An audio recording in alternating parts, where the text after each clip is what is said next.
শ্রেষ্ঠ সন্তান, জাতীয় বীর, বীর মুক্তিযোদ্ধা, যাদের অবদান জাতি কখনো ভুলি নাই, ভুলবে না। আমরা এখন ঘুরতে ঘুরতে চলে আসলাম নড়াইল সদরের শোলপুর গ্রামে বিশিষ্ট মুক্তিযোদ্ধা তাফাজ্জল বিশ্বাসের বাড়িতে। উনি বার্ধক্য উপনীত, উনি ভোলেননি ৭১, উনি ভোলেননি দেশের যত বন্ধু, যত গুণীজন জ্ঞানীজন, কাউকে উনি বলেননি।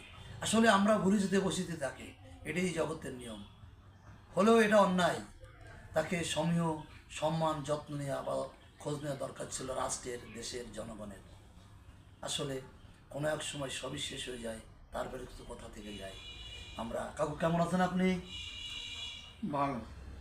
আপনার শরীর টরীর কী অবস্থা? শরীর কি আছে কোনো রকম। তা আপনার তো অনেকটা কাল আপনি চলে আসছেন, আগে যে সামাজিকতা করেছেন আমরা দেখেছি, কোথাও কোনো গোলমাল ফাসাদ অশান্তি হলে আপনি সেখানে দূরে আসছেন, এসে এলাকার লোকজনটাকে সেটা মীমাংসা করে দিয়েছেন। আপনার কথা সবাই শুনেছে, এলাকায় বা সমাজে শান্তি স্থাপিত হয়েছে। এখন ওইটা সমাজ থেকে বিলীন হয়ে গেছে, এটা কি আপনার জানা আছে? সমাজ থেকে এটা বিলীন হয়ে গেছে, বিলীন হয়ে গেছে। এখন এটা টাকার বিনিময়ে বিক্রি হয়, এখন দলের বিনিময়ে বিক্রি হয়। আপনি আমার দল করেন, আপনি যত বড় অপরাধ করেন, আপনি সতী সাবিত্রী একদম 3 দেওয়াতে তুলে রাখি।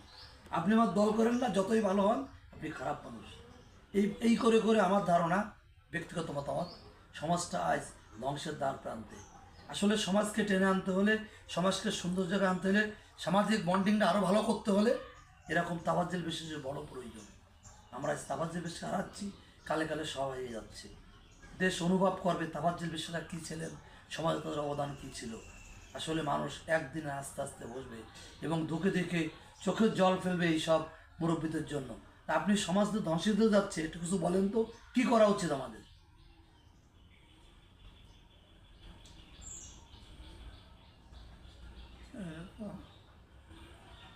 সামাজিক বন্ডিংটা আরো প্রগাঢ় করা উচিত। কাকু উনি আসলে কথা এবার বলতে পারেন না, বাইরে যায়, খোঁজা খোঁজা বলছেন।